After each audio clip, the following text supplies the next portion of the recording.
नमस्ते बच्चों।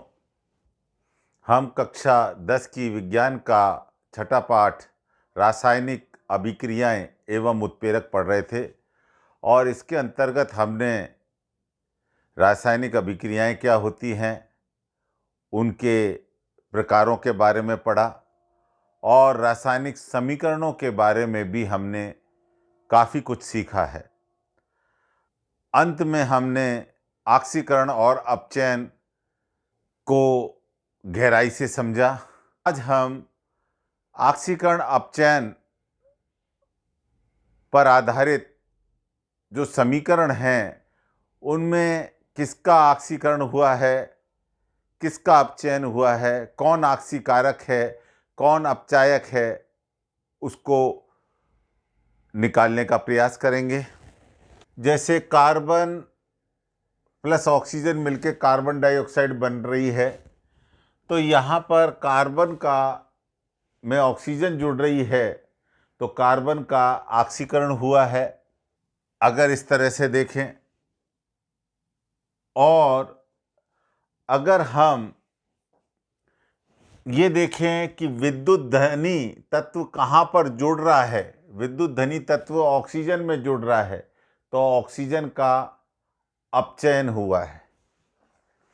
इलेक्ट्रॉन के आधार पर अगर देखें तो यहाँ पर कार्बन उदासीन है, 0 है, और यहाँ पर कार्बन +2 हो जा रहा है।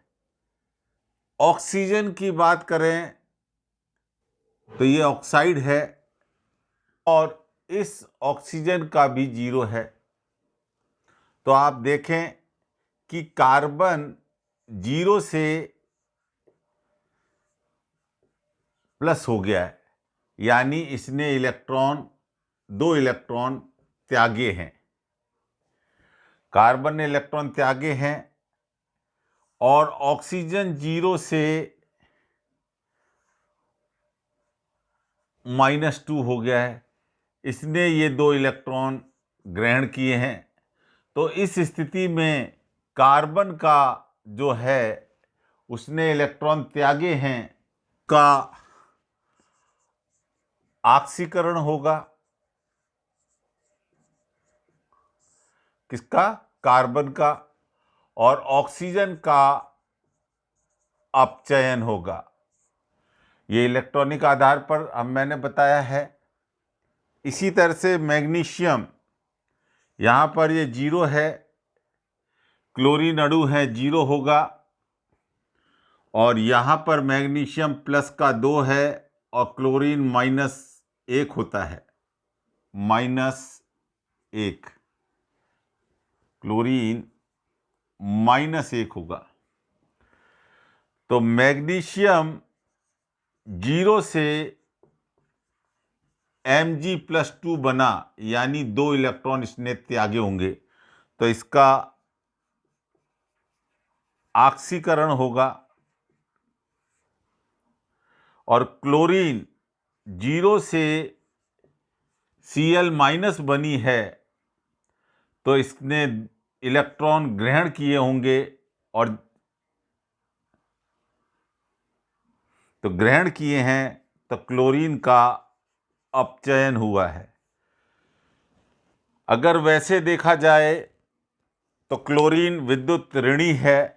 विद्युत ऋणी तत्व का जुड़ना, मैग्नीशियम में विद्युत ऋणी तत्व का जुड़ना क्या कहलाएगा? ऑक्सीकरण कहलाएगा। और क्लोरीन में विद्युत धनी तत्व का जुड़ना चयन कहलाएगा। इस पे आ जाते हैं। Zn यहाँ पर +2 है और ऑक्सीजन -2 है, कार्बन 0 है, Zn यहाँ 0 हो गया, कार्बन यहाँ पर प्लस का 2 और ऑक्सीजन -2।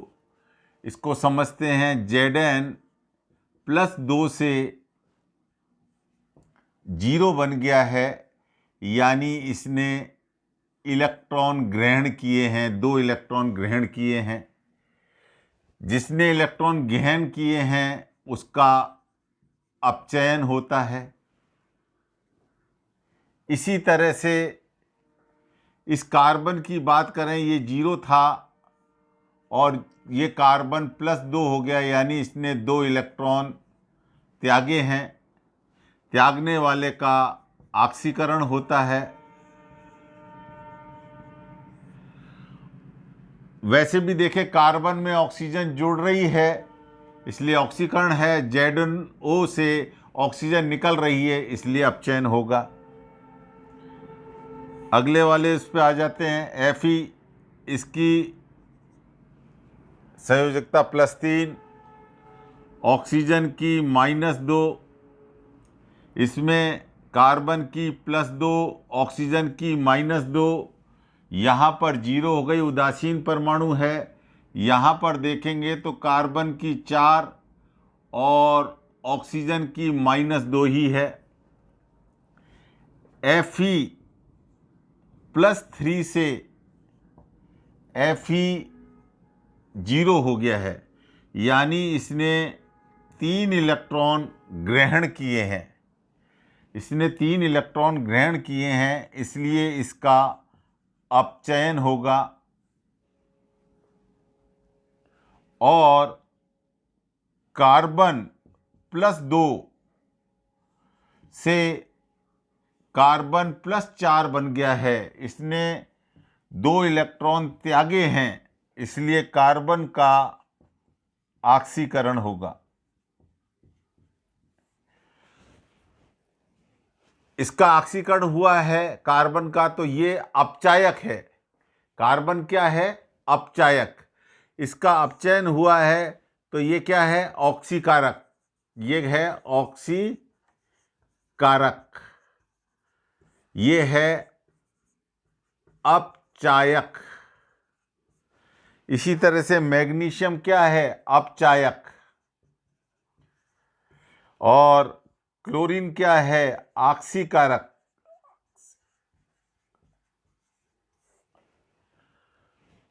विभिन्न परिभाषाओं के आधार पर हम ऑक्सीकरण और अपचयन को आसानी से समझा सकते। उदासीनीकरण,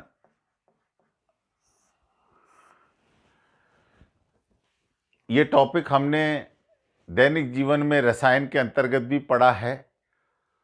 जब भी किसी अम्ल की किसी सार के साथ क्रिया कराई जाती है, अर्थात जब अम्ल को क्षार में मिलाया जाता है, लवण और जल बनते हैं। इस अभिक्रिया को उदासीनीकरण की अभिक्रिया कहते हैं।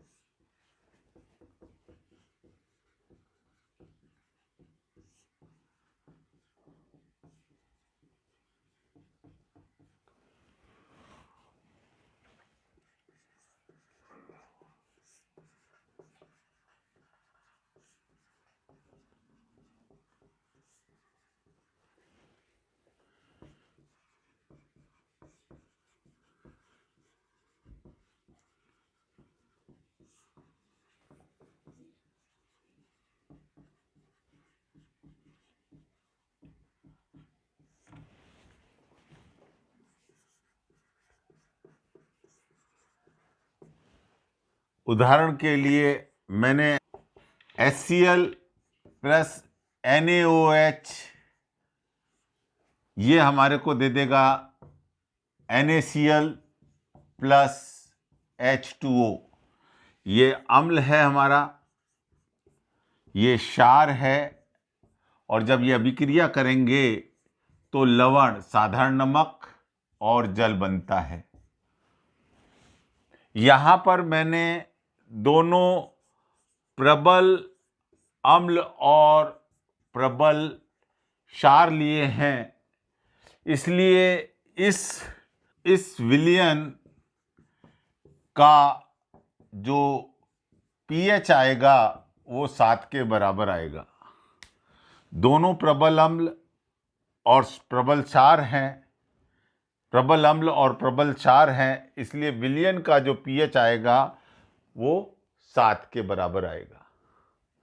यानी इसके अंदर जितने हाइड्रोजन आयन हैं उतने ही विलयन में हाइड्रोक्सिल आयन होंगे।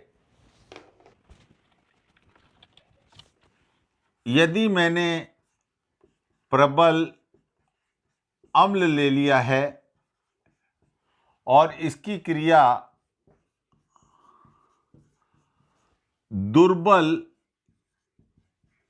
क्षार से करा दी, तो हम देखेंगे प्रबल क्षार तो पूर्णतः आयनित हो जाएगा और दुर्बल क्षार आयनित पूरी तरह से नहीं होगा।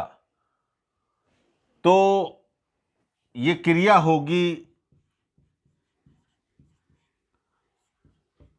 वही लवण और जल बनेंगे, लेकिन ये पूर्णतः आयनित हुआ है, इसलिए विलयन में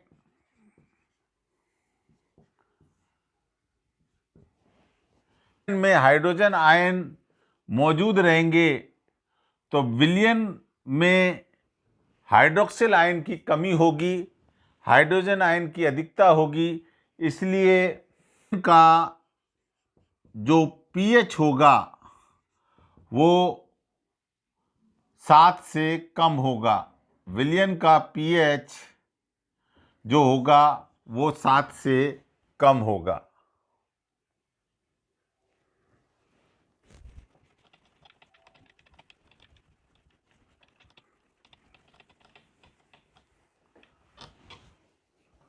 इसी प्रकार जब हम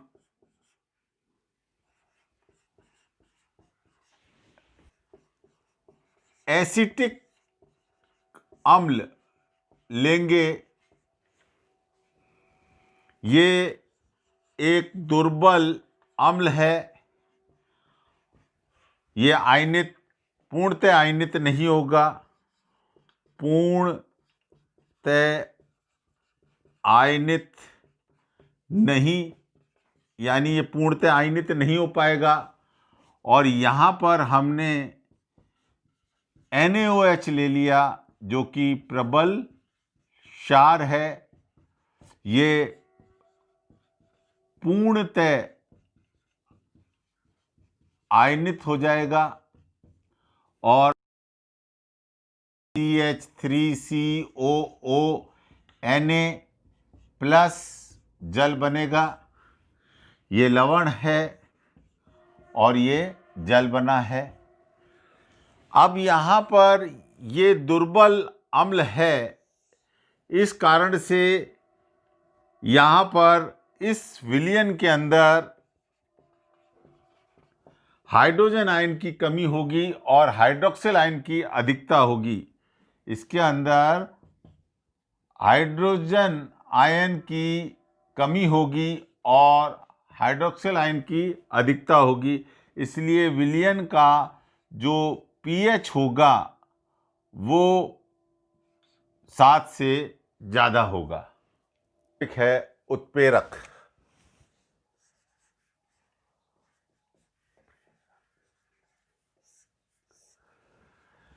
वे पदार्थ जो रासायनिक अभिक्रिया में भाग नहीं लेते हैं, यानी कि रासायनिक अभिक्रिया में उनमें कोई भी परिवर्तन नहीं होता है, लेकिन रासायनिक अभिक्रिया का वेग में परिवर्तन ला देते हैं, वे सभी पदार्थ उत्प्रेरक कहलाते हैं।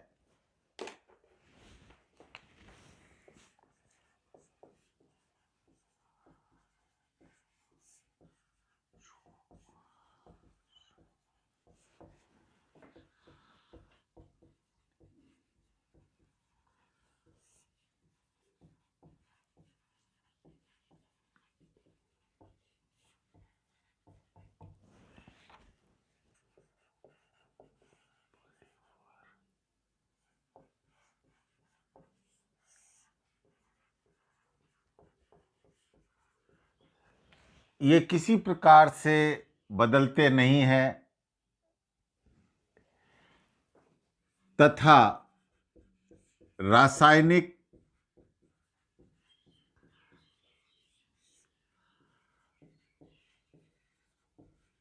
अभिक्रिया का वेग में परिवर्तन कर देते हैं। यहाँ मैंने लिखा है कि ये रासायनिक अभिक्रिया में अपरिवर्तित रहते हैं, यानी रासायनिक अभिक्रिया जब हो जाएगी तो इनमें कोई भी परिवर्तन देखने को नहीं मिलता है। ऐसा हम मान सकते हैं कि इन्होंने रासायनिक अभिक्रिया में भाग नहीं लिया है। और क्या करते हैं, ये रासायनिक अभिक्रिया के वेग में का वेग परिवर्तन कर देते हैं, यानी या तो रासायनिक अभिक्रिया तेजी से होने लग जाएगी या धीमी पड़ जाएगी। कल मैंने KClO3 का एक उदाहरण दिया था और KCl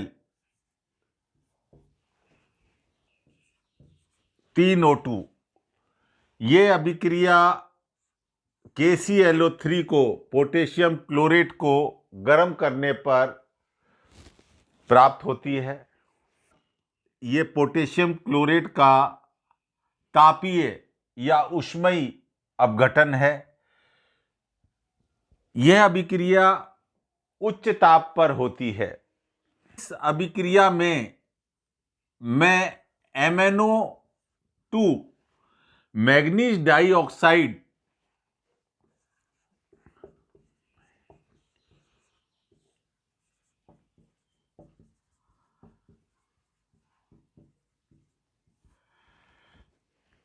अगर मैं KClO3 में कुछ मात्रा में मैग्नीज डाइऑक्साइड मिला देता हूं तो ये उत्प्रेरक का काम करेगा और ये अभिक्रिया निम्न ताप पर यानी नीचे वाले ताप पर भी आसानी से संभव हो जाएगी। वनस्पति तेल जो हमें पेड़ पौधों से प्राप्त होता है, उसका जब हाइड्रोजनीकरण करते हैं तो ये हाइड्रोजनीकरण करने पर वनस्पति घी, एक तो जंतुओं से घी मिलता है, एक वनस्पति घी, तो ये अभिक्रिया निकेल की उपस्थिति में आसानी से हो जाती है। वनस्पति तेल में कुछ मात्रा में अगर निकेल का हम उपयोग कर देते हैं तो वो वनस्पति तेल वनस्पति घी में बदल जाता है। अवस्था के आधार पर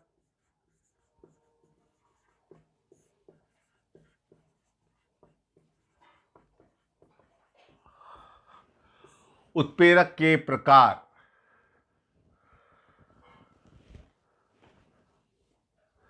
हम प्रकारों की बात कर रहे हैं और वो अवस्था के आधार पर, तो एक तो है समांगी उत्प्रेरक।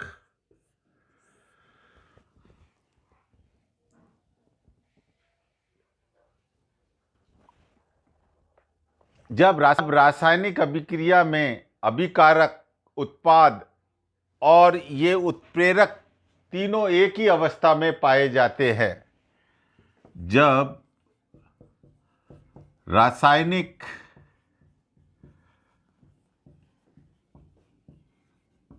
अभिक्रिया में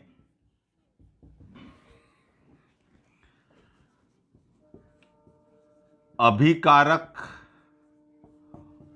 उत्पाद व उत्प्रेरक तीनों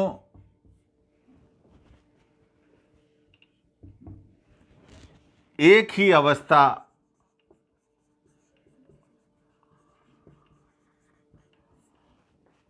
में पाए जाते हैं तो उसे समांगी उत्प्रेरक उसे समांगी समान अंग वाले उत्प्रेरक कहते हैं।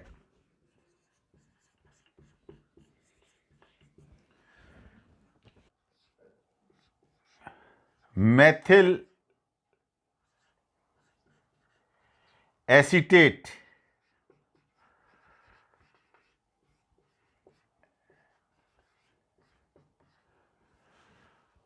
ये द्रव्य है और इसको जब जल, जो कि द्रव्य है, के साथ अभिक्रिया कराते हैं तो HCl एक उत्प्रेरक के रूप में काम में आता है और यहाँ पर एसिटिक अम्ल बनता है और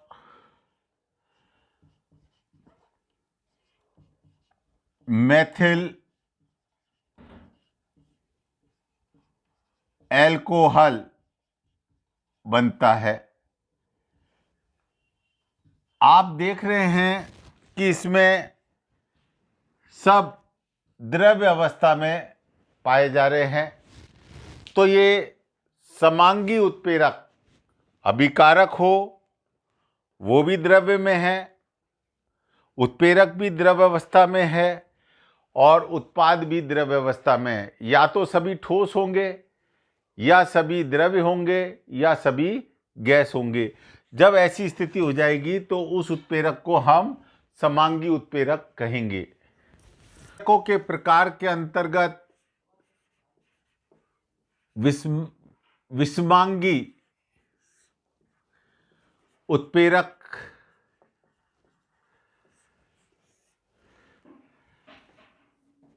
जब रासायनिक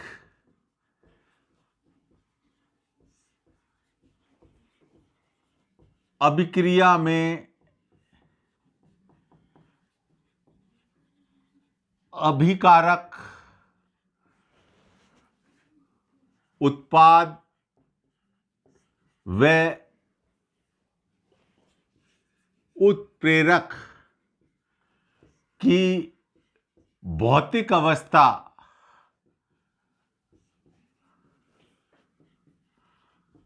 वहां भी आप, अगर मैंने अवस्था लिखा है तो उसको भौतिक अवस्था कर लें, भिन्न भिन्न होती है।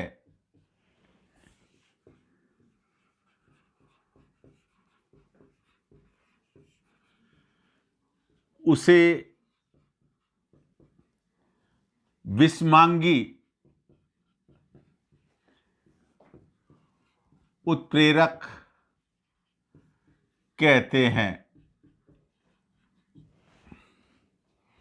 जैसे मैंने एक उदाहरण बताया था, नाइट्रोजन ये गैसीय अवस्था में है,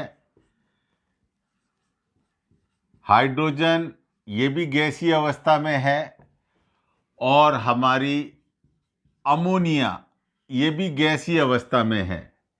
लेकिन उत्प्रेरक काम में आता है Fe, लोहा, वो ठोस अवस्था में है।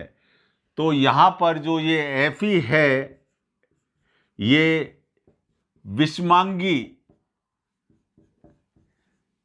उत्प्रेरक कहलाएगा।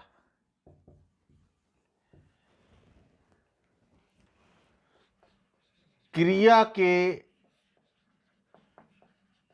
आधार पर उत्प्रेरक के प्रकार 4 प्रकार के होते हैं। ये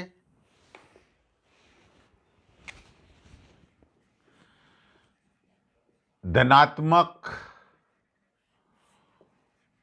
उत्प्रेरक, वे उत्प्रेरक जो अभिक्रिया का वेग बढ़ा देते हैं। अभिक्रिया को तेज कर देते हैं। कारण बताया था KClO3, और इसमें हमने मैग्नीज डाइऑक्साइड उत्प्रेरक काम लिया था।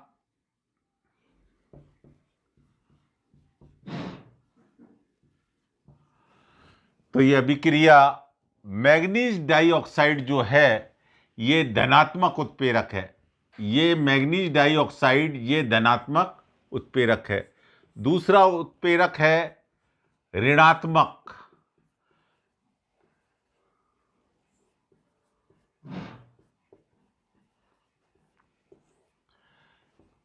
वे उत्प्रेरक जो अभिक्रिया का वेग कम कर देते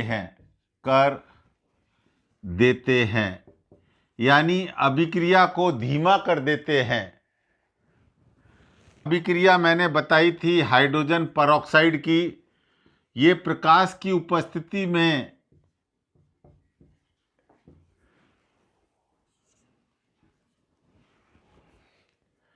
जल और ऑक्सीजन गैस बना देता है।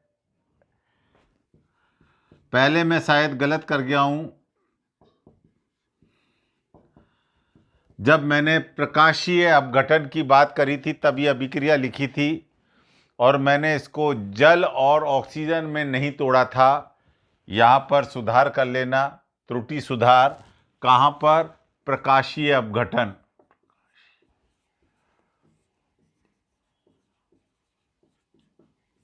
प्रकाशीय अपघटन में त्रुटि सुधार कर लेना कि ये जो हाइड्रोजन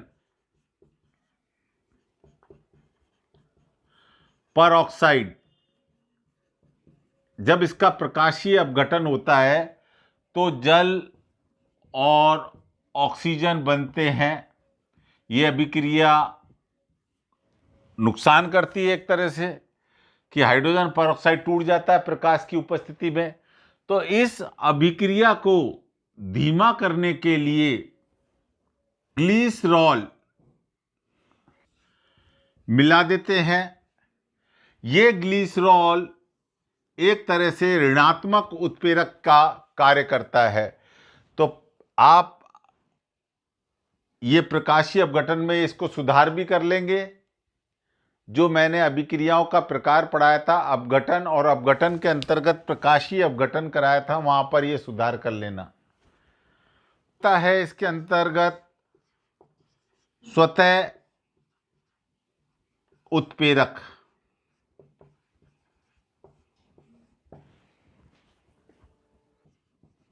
रासायनिक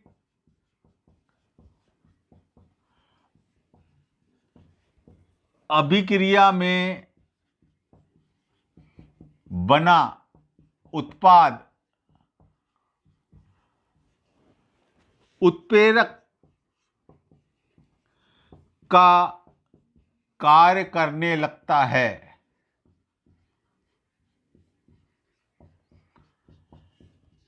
तो उसे हम स्वतः उत्प्रेरक कहते हैं।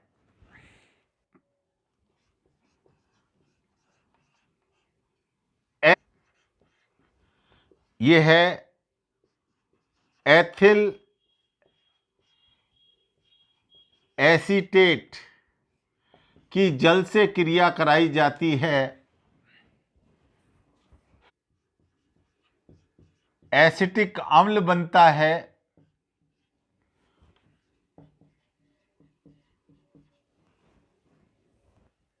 एथेनॉल, एथिल अल्कोहल बनता है। क्रिया प्रारंभ में धीमी गति से होती है। ये जो एसिटिक अम्ल है इसके बन जाने के बाद ये अभिक्रिया तेज हो जाती है। तो ये एसिटिक एसिड इस अभिक्रिया का वेग बढ़ा देता है, इसलिए इसको स्वतः उत्प्रेरक कहलाता है। क्या बताया मैंने? एथिल एसीटेट की जब जल से क्रिया कराते हैं तो एसिटिक अम्ल और एथेनॉल बनते हैं। प्रारंभ में ये अभिक्रिया बहुत धीमी गति से होती है, लेकिन जब एसिटिक अम्ल बन जाता है उत्पाद के रूप में, तो ये एक उत्प्रेरक के रूप में कार्य करने लगता है और इस अभिक्रिया का वेग बढ़ा देता है। इसे स्वतः उत्प्रेरक कहते हैं। चौथा इसके अंतर्गत जैव उत्प्रेरक। जब जैव रासायनिक अभिक्रिया में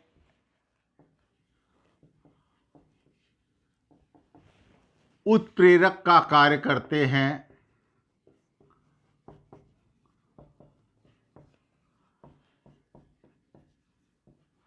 तो उन्हें जैव उत्प्रेरक कहा जाता है।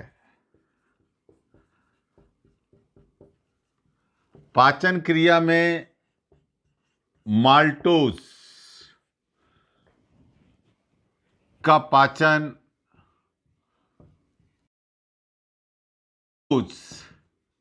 के रूप में होता है, लेकिन ये माल्ट के लिए माल्टेज एक एंजाइम है जो काम में आता है। एंजाइम ये काम में आता है और ये अभिक्रिया हमारे पाचन तंत्र में संपन्न होती है। तो माल्टोज को ग्लूकोज में बदलने के लिए माल्टेज जो एंजाइम है वो काम में आता है। उत्प्रेरक की भी क्रियाशीलता को कम या ज़्यादा करने के लिए कुछ पदार्थ काम में लाए जाते हैं, यानी उत्प्रेरक का भी उत्प्रेरक कोई है। रासायनिक अभिक्रिया में उत्प्रेरकों की क्रियाशीलता को बढ़ाने या घटाने के लिए कुछ पदार्थ काम में लाए जाते हैं। उनके बारे में अब जानकारी लेते हैं। पहला है उत्प्रेरक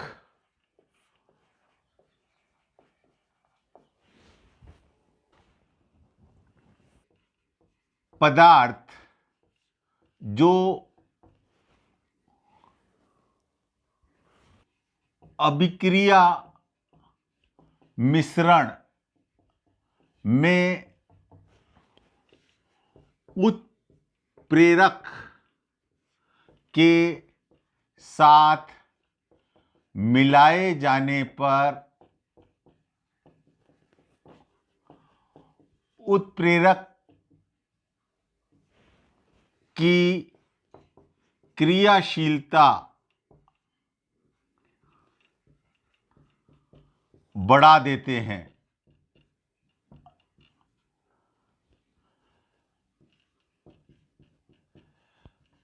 वे पदार्थ उत्प्रेरक वर्धक कहलाते हैं। क्रिया बताई थी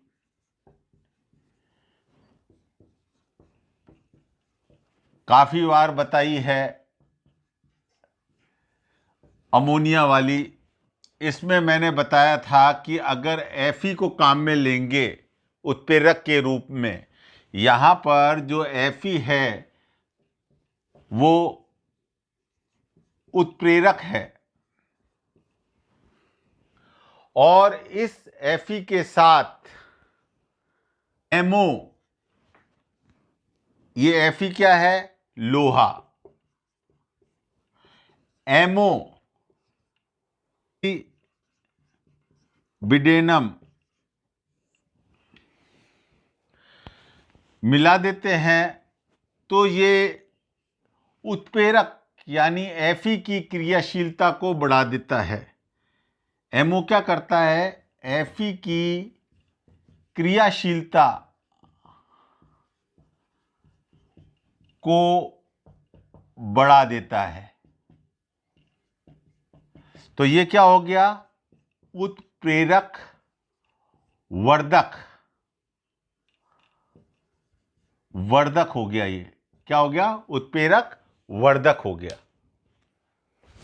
मोलिब्डेनम उत्प्रेरक विष।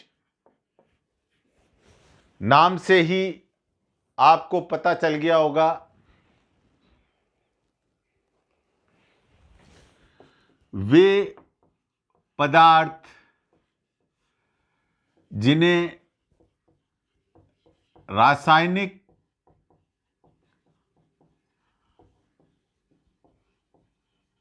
अभिक्रिया के मिश्रण में उत्प्रेरक के साथ मिलाए जाने पर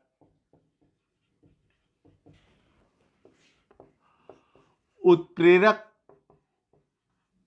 की क्रियाशीलता को कम कर देते हैं।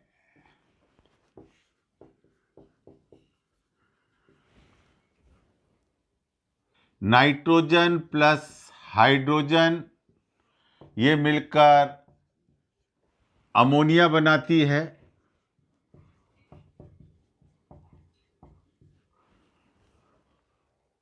Fe उत्प्रेरक काम में लेते हैं। ये क्या है? उत्प्रेरक। अगर कार्बन मोनोऑक्साइड, ये क्या है? कार्बन मोनोऑक्साइड, ये गैस है। तो ये Fe की क्रियाशीलता को कम कर देती है।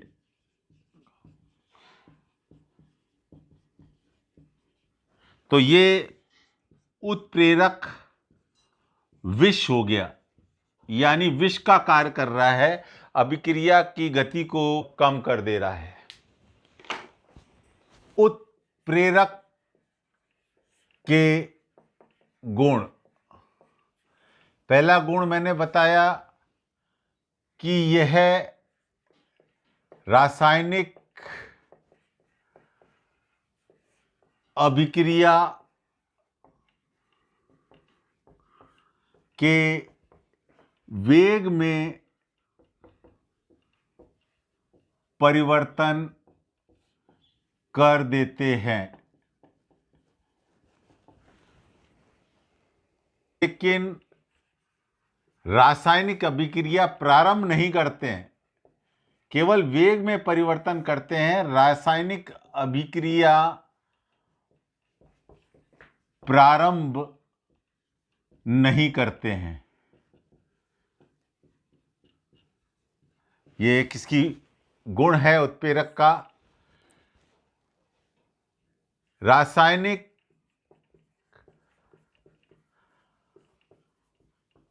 अभिक्रिया में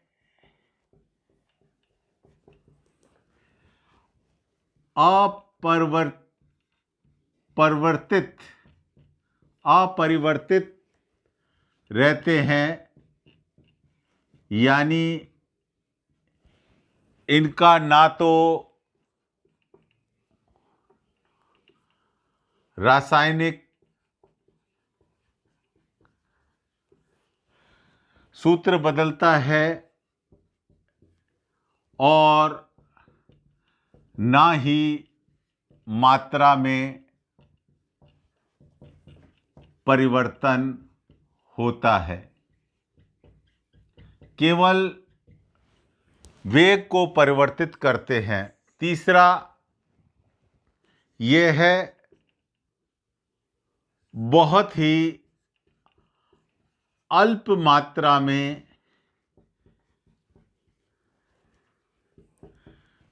का उपस्थिति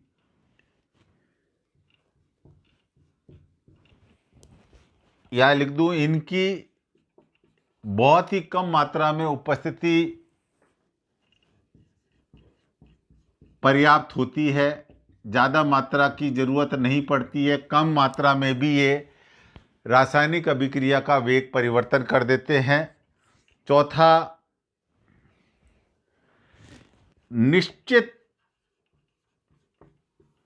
तापमान पर अत्यधिक क्रियाशील होते हैं।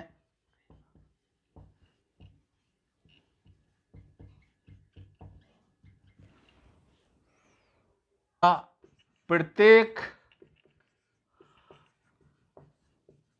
अभिक्रिया के लिए एक विशिष्ट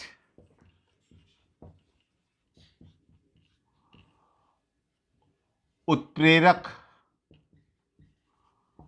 प्रयोग में लिया जाता है। यानी हर अभिक्रिया में हर उत्प्रेरक काम में नहीं आएगा। एक निश्चित अभिक्रिया में ही वो विशिष्ट उत्प्रेरक काम करेगा, अन्य अभिक्रियाओं में वो काम नहीं करेगा।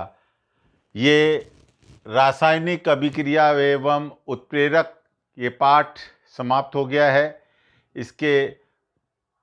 इसके नोट्स पूरे कर लिए होंगे। इसे याद करें। आज के लिए इतना ही काफ़ी।